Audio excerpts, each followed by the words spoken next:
السلام علیکم گائز. تو آج ہم ہماری تہذیب کی کہانی کتاب کا آخری حصہ جو تھا وہ اس ویڈیو میں مکمل کر لیں گے. جنگ آزادی کے بعد مسلمانوں کی حالت. انگریز تعصب کرتے تھے اور ظلم کرتے تھے، مسلمانوں کو مارا پیٹا کرتے تھے. 1707 میں اورنگزیب کی وفات کے بعد مغلیہ سلطنت شیرازہ بکھر گیا اور انگریز جگہ جگہ اپنا قبضہ کرنے لگے. 1857 میں مسلمانوں نے آزادی کے لیے جنگ کی، لیکن انگریز اس وقت عروج پر تھے تو مسلمانوں کو شکست ہوئی. جنگ میں مسلمانوں اور ہندوؤں نے حصہ لیا تھا، لیکن انگریزوں نے سارا الزام مسلمانوں پر لگا دیا. مسلمانوں کی جائیدادیں چھین لیں اور انہیں ملازمتوں سے ہٹا دیا.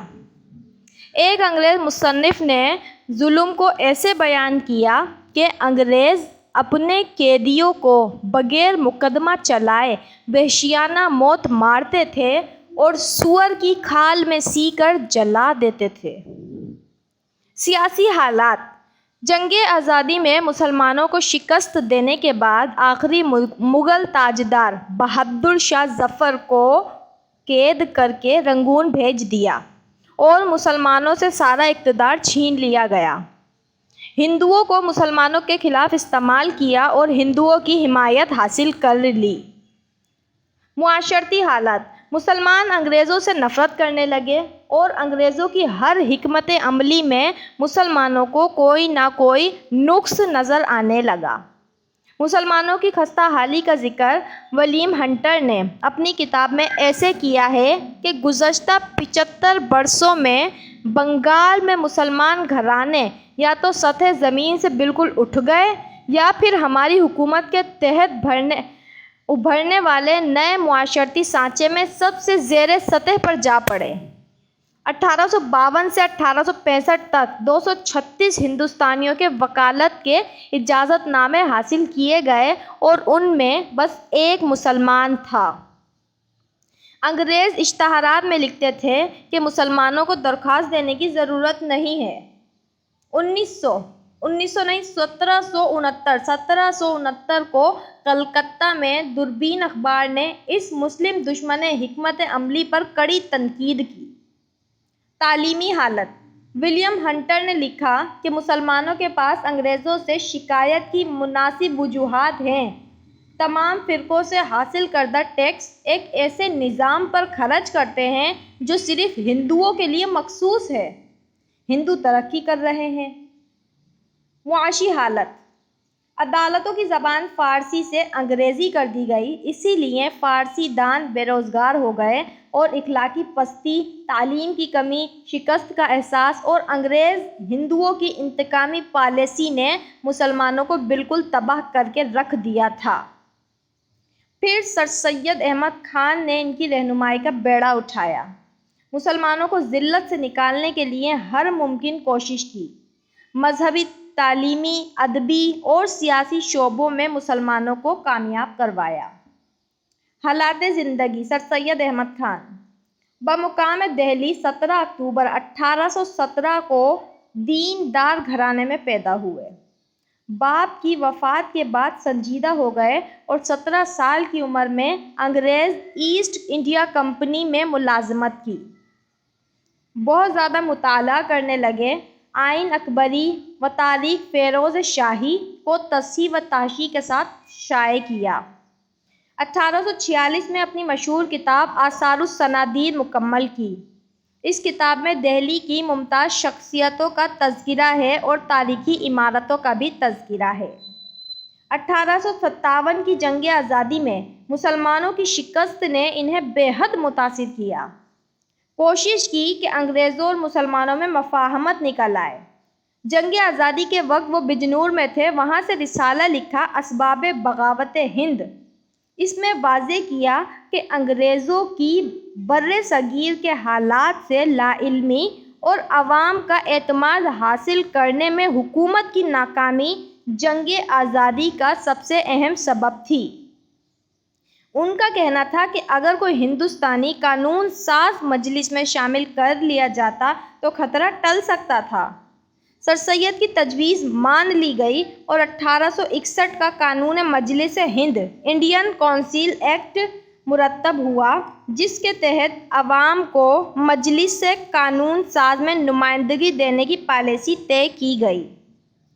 سر سید نے سب سے زیادہ زور مسلمانوں کی تعلیم پر دیا، مذہب سے تعصب دور کرنے کی کوشش کی۔ وہ چاہتے تھے کہ مسلمان تعلیم سے ترقی کریں، مذہب میں سادگی اپنائیں اور اپنے سیاسی حالات سے علیحدہ رہیں۔ مسلمانوں کو تعلیم کی اچھی طرح آگاہی کے لیے سر سید نے علی گڑھ تحریک شروع کی۔ وہ تعلیم کو ہی قوم کی اصلاح کا ذریعہ سمجھتے تھے۔ علی گڑھ تحریک، اس تحریک کے کئی پہلو تھے: مذہبی، معاشرتی، ادبی اور سیاسی۔ مقصد مسلمانوں کو جدید دور کے تقاضوں سے ہم آہنگ کرنا۔ تعلیمی پہلو: 1859 میں سر سید نے مراد آباد میں ایک اسکول قائم کیا۔ 1864 میں دوسرا اسکول غازی پور میں قائم کیا۔ غازی پور اسکول میں سائنٹیفک سوسائٹی کی بنیاد رکھی۔ اس سوسائٹی کا مقصد جدید علوم کو اردو میں منتقل کرنا تھا۔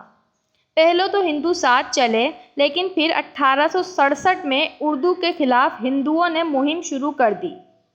سر سید نے محسوس کر لیا کہ دونوں قومیں ساتھ نہیں رہ سکتیں، پھر توجہ کا مرکز صرف مسلمانوں کو بنایا۔ سر سید نے مسلمانوں کو انگریزی تعلیم سے رغبت دلائی۔ 1859 میں انگلستان گئے تو وہاں 1869 میں انگلستان گئے تو وہاں آکسفورڈ اور کیمبرج کے طرز تعلیم کا موقع ملا۔ وہ مغربی تعلیم سے متاثر ہوئے، لہٰذا برِ صغیر آ کر علی گڑھ میں محمڈن اورینٹل کالج قائم کرنے کا فیصلہ کیا۔ ایک سوسائٹی تشکیل دی، society for educational progress of Indian Muslim. اس کے تحت اسکول قائم کیا گیا۔ 1877 میں MAO کالج بنایا۔ یہی کالج آگے چل کر علی گڑھ یونیورسٹی ہو گیا۔ 1886 میں محمدن ایجوکیشنل کانفرنس کی بنیاد رکھی اور کامیابی ہوئی۔ معاشرتی پہلو: مسلمان جنگ آزادی کے بعد مفلس ہو گئے تھے، یعنی بہت زیادہ غربت میں آ گئے تھے۔ ایک انگریز نے لکھا کہ 170 سال پہلے بنگال کے گھرانوں میں پیدا ہونے والے مسلمان کا غریب ہونا ناممکن تھا، اور اب اس کا امیر ہونا ناممکن ہے۔ سر سید نے معاشرتی حالات پر بھی توجہ دی۔ قوم کی مقتدر ہستیوں، جن میں مولانا شبلی، مولانا چراغ علی، الطاف حسین حالی، نذیر احمد، نواب محسن الملک، سمیع اللہ خان اور نواب وقار الملک شامل تھے، ان سب نے سر سید کا ساتھ دیا۔ سر سید نے انگریزی کے لیے بھی کالج کھولا۔ اس کالج میں انگریز اساتذہ کی خدمات بھی حاصل کیں اور اس طرح انگریز اور مسلمانوں میں مفاہمت ہو سکی۔ رسالہ تہذیب الاخلاق میں سر سید نے لکھا کہ میرا اصلی مقصد صوتوں کو جگانا تھا، تحریک پیدا کرنا تھا، اور قوم میں نئی زندگی پیدا ہو گئی ہے۔ ادبی پہلو: اردو ادب کا آغاز ہوا، آسان اردو طرز رائج کیا گیا۔ 1863 میں اخبار بھی نکالا گیا۔ یہ اخبار معاشرتی اصلاح پر زور دیتا تھا۔ مذہبی: سر سید نے مذہبی امور پر بھی کتابیں لکھیں۔ اسی تحریر کے ذریعے ثابت کرنے کی کوشش کی کہ اسلامی نظریات ہر لحاظ سے جدید سائنسی نظریات سے مطابقت رکھتے ہیں۔ تبیین الکلام کتاب کو علماء نے ناپسند کیا اور کفر کے فتوے لگائے۔ سیاسی پہلو: 1867 سے قبل سر سید نے ملک کے لیے کام کیا اور کہتے تھے کہ ہندوستان ایک ایسی حور شمائل دلہن کی صورت ہے کہ جس کی ہندو اور مسلمان دو آنکھیں ہیں۔ 1867 میں بنارس میں اردو کے خلاف تحریک شروع ہوئی تو اس تحریک نے سر سید کو بے حد متاثر کیا۔ مولانا حالی نے لکھا کہ بنارس کے ہندو دیوناگری میں زبان لکھی جاوے۔ سر سید کو یقین ہو گیا کہ دونوں قومیں ساتھ نہیں رہ سکتیں۔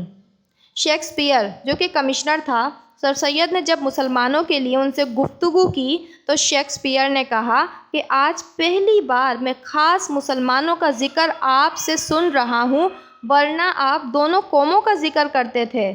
پھر سر سید نے تمام کوششیں مسلمانوں کے لیے لگا دیں۔ 1878 سے 1883 تک سر سید گورنر جنرل کی مجلس قانون ساز کے رکن رہے۔ 1885 میں انڈین نیشنل کانگریس کا قیام عمل میں آیا۔ کانگریس کی مخالفت کی۔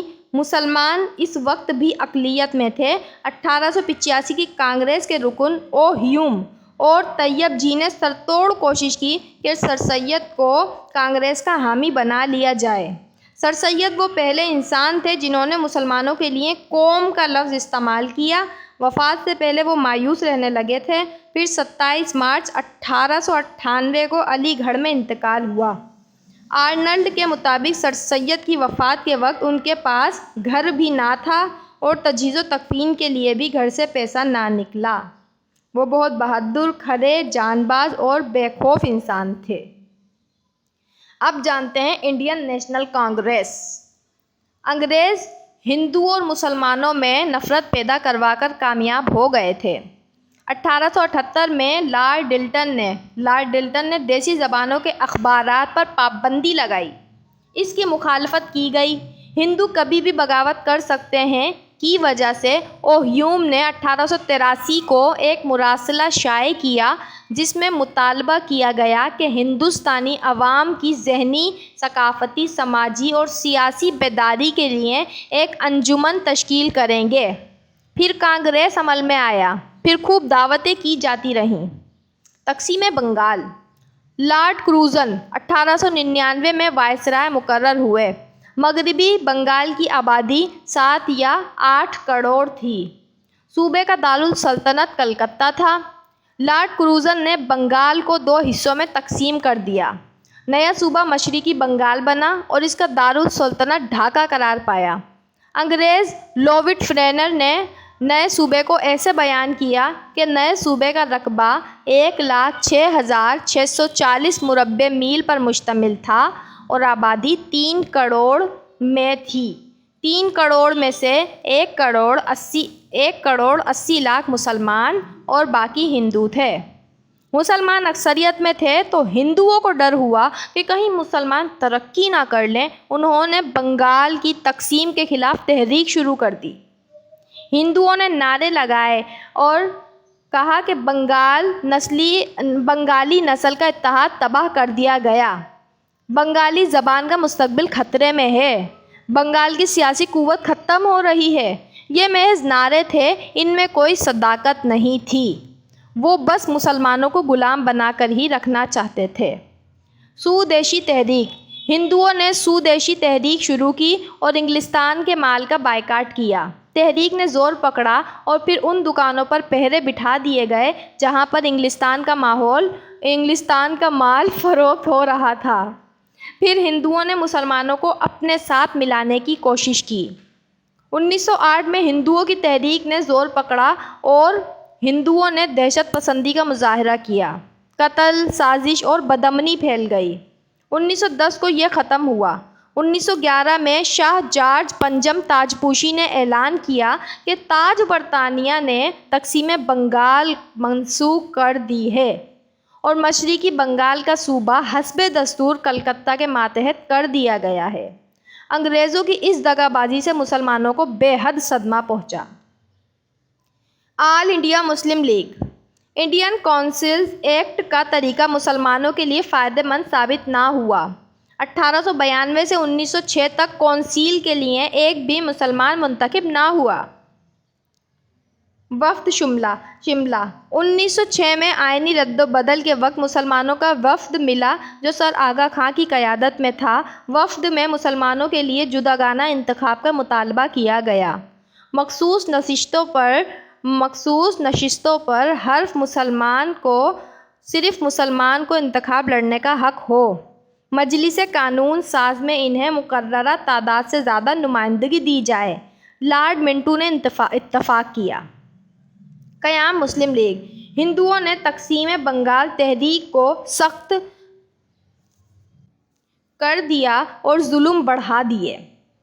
ایک اجلاس ہوا اور صدارت نواب وقار الملک نے کی۔ 30 دسمبر 1906 کو آل انڈیا مسلم لیگ کا قیام عمل میں آیا۔ سید مہدی اور وقار الملک لیگ کے سیکریٹری بنے۔ لیگ کا صدر دفتر علی گڑھ قرار پایا۔ مقاصد کیا تھے؟ مسلمانوں میں برطانوی حکومت کے لیے وفاداری پیدا کرنا، سیاسی حقوق کا تحفظ کرنا، مسلمان ہندوؤں اور دوسری قوم میں اتحاد پیدا کرنا۔ مسلم لیگ کا پہلا اجلاس 1907 کو کراچی میں ہوا۔ نواب محسن الملک، اصل نام سید مہدی علی تھا، 1837 میں پیدا ہوئے۔ کلرک کی نوکری کی، ذہین بہت تھے، تحصیلدار، ڈپٹی کلکٹر، پھر حیدرآباد میں انسپکٹر جنرل بنے، شہرت پائی، محسن الملک کا خطاب ملا، MAO کالج میں دلچسپی لی، سر سید کالج کی ذمہ داری سنبھالی، وفد شملہ بھی آپ نے بنایا، مسلم لیگ کے بانیوں میں سے تھے۔ پھر 1907 میں علی گڑھ میں وفات پائی۔ نواب وقار الملک، اصلی نام مشتاق حسین تھا، ریاست حیدرآباد میں ملازم تھے۔ آپ پکے عزم کے آدمی تھے۔ محسن الملک کی وفات کے بعد 1907 میں MAO کالج کے سیکریٹری بنے۔ مسلمانوں کی عملی سیاست پر زور دیتے تھے۔ تقسیم بنگال کے وقت کانگریس سے الگ رہنے کا مشورہ دیا۔ 1917 میں وفات ہوئی۔ مارلے منٹو اصلاحات اور 1909 کا ایکٹ، مسلمانوں کی جداگانہ انتخاب حق کو منظور کر لیا اور اس کا اعلان کر لیا۔ 1910 میں مسلم لیگ کا مرکزی دفتر لکھنؤ منتقل کر دیا گیا۔ تقسیم بنگال کی تنسیق، 1911 میں تنسیق کا جب اعلان کیا تو مسلمانوں میں انگریزوں کے خلاف نفرت کی آگ بھڑک اٹھی۔ مسلم لیگ میں ترمیم، 1913 میں منعقد اجلاس میں مسلم لیگ کے مقاصد میں ترمیم کا مطالبہ کیا گیا۔ حکومت خود اختیاری کا نظام ایسا قائم کرے جو برِ صغیر کے لیے مناسب ہو، موجودہ نظم و نسق میں اصلاحات ہوں، قومی اتحاد کی ترقی کے لیے دوسری قوموں کے ساتھ تعاون کیا جائے۔ کانگریس اور مسلم لیگ قریب ہو گئے۔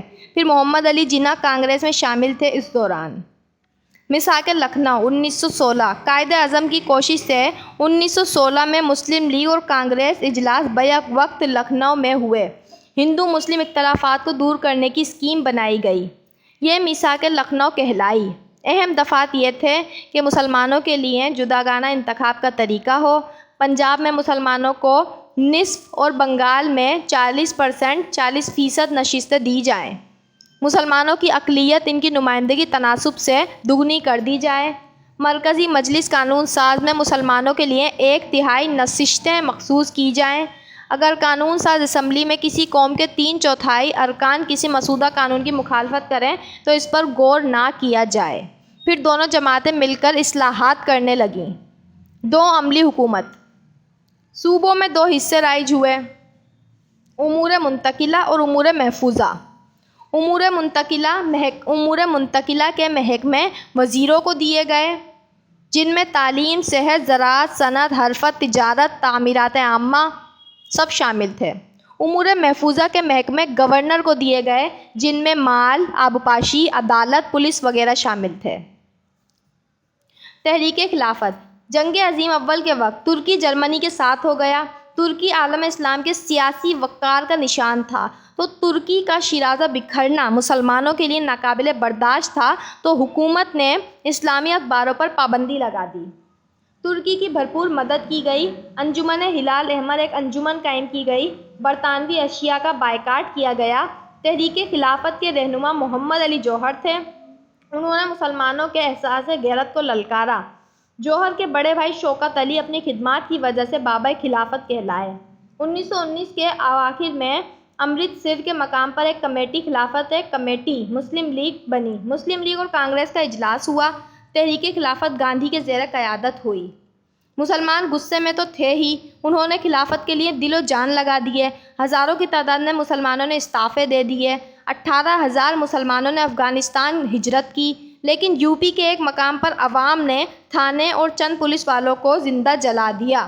گاندھی نے یہ فوراً گاندھی نے فوری یہ تحریک روکنے کا حکم دیا اور تحریک ختم ہو گئی۔ مسلمانوں کو دھچکا لگا اور انہوں نے ایک اہم سبق سیکھا کہ دوسروں پر بھروسہ مت کریں۔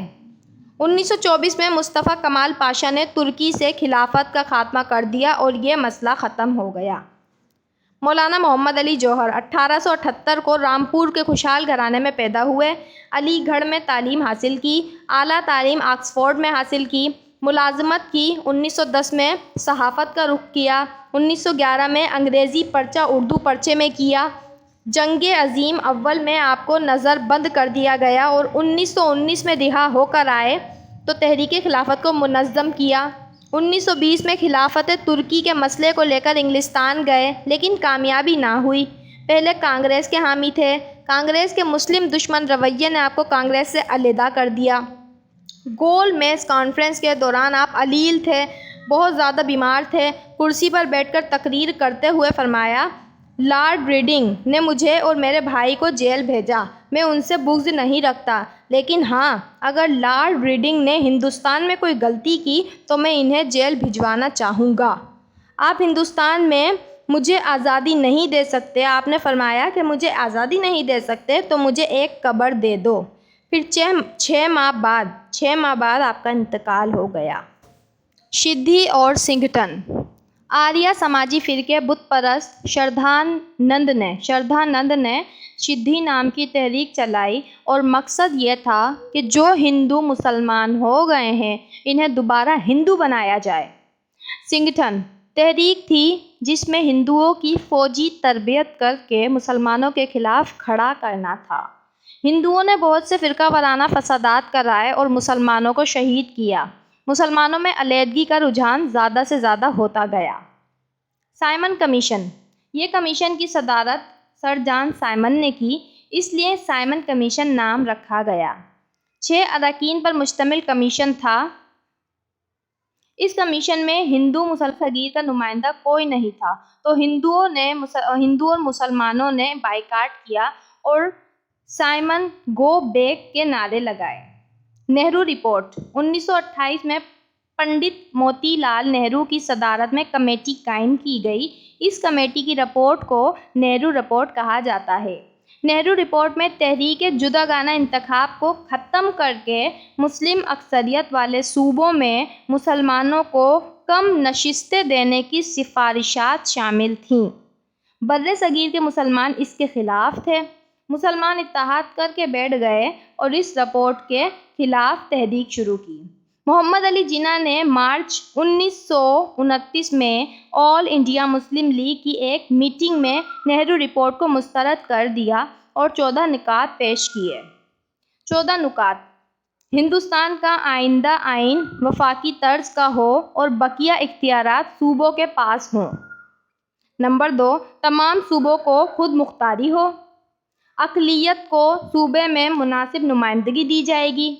مرکزی مجلس قانون ساز میں مسلمانوں کی نمائندگی 1/3 ہوگی۔ طریقہ نمائندگی جداگانہ انتخاب ہوگا۔ علاقائی حدود کو ادھر ادھر کرنے میں پنجاب، بنگال، صوبہ سرحد کی مسلم اکثریت پر اندازہ نہ ہوگا۔ مذہبی آزادی سب کو ہوگی۔ کوئی مسودہ قانون اس وقت تک منظور نہ ہوگا جب تک کسی قوم کے 3/4 اراکین اس مسودہ قانون کی مخالفت کرتے ہوں۔ سندھ کو الگ صوبہ بنایا جائے گا۔ سرحد اور بلوچستان میں بھی اصلاحات نافذ کی جائیں۔ تمام ملازمتوں میں مسلمانوں کو موضوع حصہ دلانے کے لیے آئین میں تحفظ کی ضمانت دی جائے۔ مسلمانوں کی ثقافت، تعلیم اور مذہب کا تحفظ کیا جائے۔ کوئی بھی کابینہ مرکزی یا صوبائی بغیر 1/3 مسلمان وزراء کے تشکیل نہ دی جائے۔ اور آخر میں 14واں نکات جو ہے وہ یہ ہے کہ جب تک ریاست کا اتفاق نہ ہو مرکزی مجلس قانون ساز کی ہیئت میں تبدیلی نہ کی جائے۔ الہ آباد سیشن۔ آل انڈیا مسلم لیگ کا سالانہ اجلاس 1930 الہ آباد میں ہوا۔ دونوں قومیں علیحدہ ہیں۔ پہلی دوسری میز یعنی اس میں یہ بتایا گیا تھا کہ دونوں قومیں جو ہیں وہ علیحدہ علیحدہ ہیں۔ پہلی اور دوسری گول میز کانفرنس۔ محمد علی جناح نے پرائم منسٹر میک ڈونلڈ کو گول میز کانفرنس کے مشورے کا خط لکھا۔ کانفرنس کا پہلا اجلاس نومبر 1930 کو ہوا۔ کانگریس شہری تحریک کی وجہ سے اس میں شامل نہ ہوئے۔ کانفرنس کا دوسرا اجلاس 1931 میں ہوا۔ کانگریس کی طرف سے گاندھی اور مسلم لیگ کی طرف سے محمد علی شامل ہوئے، یعنی محمد علی جناح ہمارے قائد اعظم شامل ہوئے۔ فرقہ وارانہ مسئلہ حل نہ ہوا۔ برطانوی وزیر اعظم نے کمیونل ایوارڈ کے نام سے ایک اسکیم بنائی 1932 میں۔ اس اسکیم کے تحت فرقے جو اقلیت میں تھے انہیں جداگانہ انتخاب کا حق دے دیا گیا۔ عورتوں کو بھی خصوصی حق نمائندگی دیا گیا۔ تیسرا اجلاس 1932 کو ہوا۔ کانگریس شامل نہیں ہوئے۔ فرقہ وارانہ مسئلہ حل نہ ہوا۔ کیمبرج یونیورسٹی کے چند طلباء نے پمفلٹ ناؤ اور نیور شائع کیا۔ اس میں ایک آزاد ریاست کی بھی تجویز دی گئی تھی اور نام پاکستان تجویز کیا گیا۔ چودھری رحمت علی والد چودھری شاہ محمد مہاری تھے۔ بچپن سے چودھری رحمت علی ذہین تھے۔ 1933 میں پاکستانی قومی تحریک کی بنیاد ڈالی، یعنی ناؤ اور نیور کو مرتب کیا، اور 3 دوسرے مسلمانوں کے دستخط لیے جن میں خان محمد اسلم کھٹک، شیخ محمد صادق اور خان عنایت اللہ تھے۔ پنجاب کا پ، افغانستان کا الف، کشمیر کا کاف، سندھ کا سین، بلوچستان کا تان لے کر لفظ پاکستان بنایا۔ 1948 میں چودھری رحمت علی کا انتقال ہوا۔ انتخابات 1937 میں انتخابات ہوئے۔ مسلم لیگ کو کامیابی ہوئی۔ مجلس قانون ساز کی کارروائی وندے ماترم سے شروع کی جاتی تھی۔ کانگریسی صوبوں میں اردو کے بجائے ہندی رائج کی گئی۔ کانگریس وزارتیں 1939 تک قائم رہیں اور پھر 1939 میں مستعفی ہو گئیں تو مسلمانوں نے قائد اعظم کی ہدایت پر یوم نجات منایا۔ 1939 میں واضح کیا کہ ہندوستان میں مختلف قومیں ہیں۔ قائد اعظم 25 دسمبر 1876 کو کراچی میں پیدا ہوئے۔ کراچی اور بمبئی میں تعلیم اپنی حاصل کی، یعنی ابتدائی تعلیم۔ آپ کے والد کے دوست نے مشورہ دیا کہ محمد علی کو ولایت بھیج دو۔ وہاں پر قانون کی تعلیم حاصل کی۔ 22 سال کی عمر میں بیرسٹری کی سند حاصل کی۔ برطانوی پارلیمنٹ کی کارکردگی کا مطالعہ کیا۔ دادا بھائی نوروجی کو کامیاب کرانے میں محنت کی، پھر دادا نوروجی کے پاس سیکریٹری کی حیثیت سے کام کیا اور سیاست کے اولین سبق انہی سے سیکھے۔ 20ویں صدی میں سیاست میں داخل ہوئے۔ 1913 میں مسلم لیگ کے رکن بنے۔ ہندو مسلم اتحاد کی کوشش کی۔ نہرو رپورٹ میں ترمیمات کی، لیکن سوائے ایک کے سب رد کر دی گئیں۔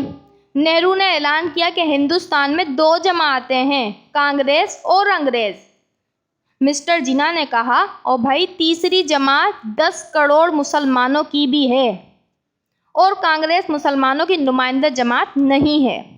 دہلی کے مدیر مولانا مظہر الدین نے آپ کو قائد اعظم کا لقب دیا۔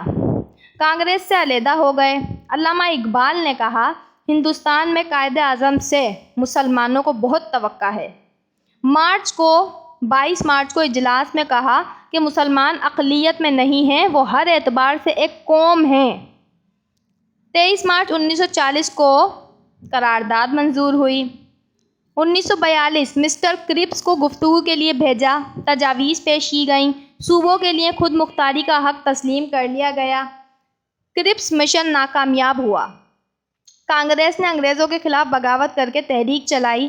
انگریز ہندوستان چھوڑ دو۔ کانگریس کو غیر قانونی جماعت کہہ کر گرفتار کر لیا گیا۔ ملک میں ہنگامے ہو گئے، خون خرابے ہوئے۔ پھر راجگوپال آچاریہ فارمولہ 1944 میں تیار ہوا۔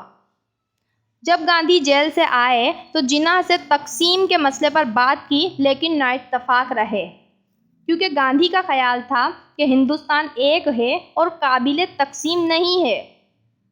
شملہ کانفرنس 1945 میں ہوئی۔ یہ کانفرنس بھی ناکامیاب ہو گئی۔ 1945 میں عالمی جنگ ختم ہوئی، انتخابات کا پروگرام بنا۔ انتخابات کے بعد جناح نے فرمایا، اب پاکستان بن کر رہے گا۔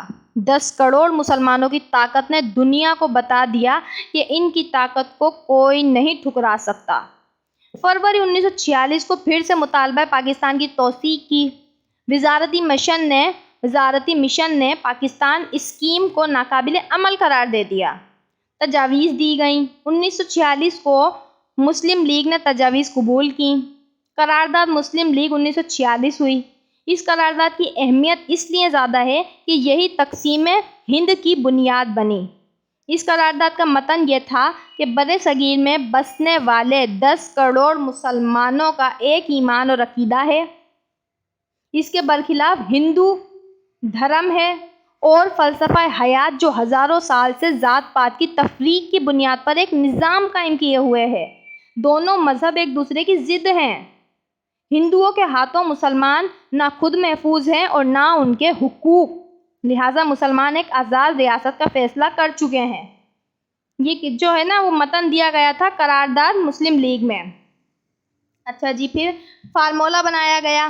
شمال مشرق بنگال اور شمال مغرب میں پنجاب، سرحد سندھ اور بلوچستان اور اکثریت والے علاقوں کو ایک آزاد خود مختار ریاست بنایا جائے۔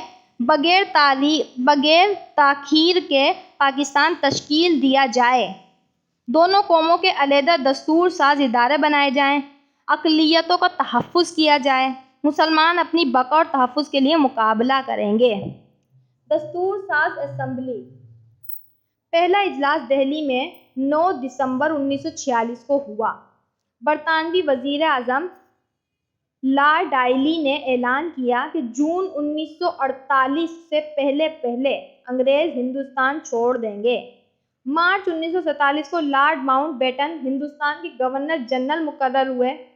1 جولائی کو آزادی ہند کا قانون مرتب ہوا۔ 3 جون کو منصوبہ بنا۔ ہندوستان اور پاکستان کے اصول کو تسلیم کیا گیا۔ پنجاب اور بنگال کی تقسیم عمل ہوئی۔ ریڈ کلف کی صدارت میں سرحدی کمیشن مقرر ہوا اور سرحدوں کا تعین ہوا، لیکن سرحدیں ایسی تعین کی کہ پاک بھارت میں تنازعات رہیں، جھگڑے رہیں اور اس میں ماؤنٹ بیٹن کا ہاتھ تھا۔ آزادی کا اعلان ہوا۔ ہندوستان کا گورنر ماؤنٹ بیٹن چاہ رہا تھا کہ دونوں ملکوں کا گورنر بن جاؤں، لیکن پاکستان کے گورنر محمد علی جناح بنے۔ قائد اعظم نے خطاب فرمایا 24 اگست 1947 کو کہ پاکستان ایک مملکت بن چکا ہے، اب دنیا کی کوئی طاقت اس کو ختم نہیں کر سکتی۔ قائد اعظم کی وفات 11 ستمبر 1948 کو ہوئی۔ تو دوستو، یہ ہماری تہذیب کی کہانی جو کتاب تھی، جس کو ہم نے 3 حصوں میں کر کے بیان کیا ہے، آج مکمل ہو گئی ہے۔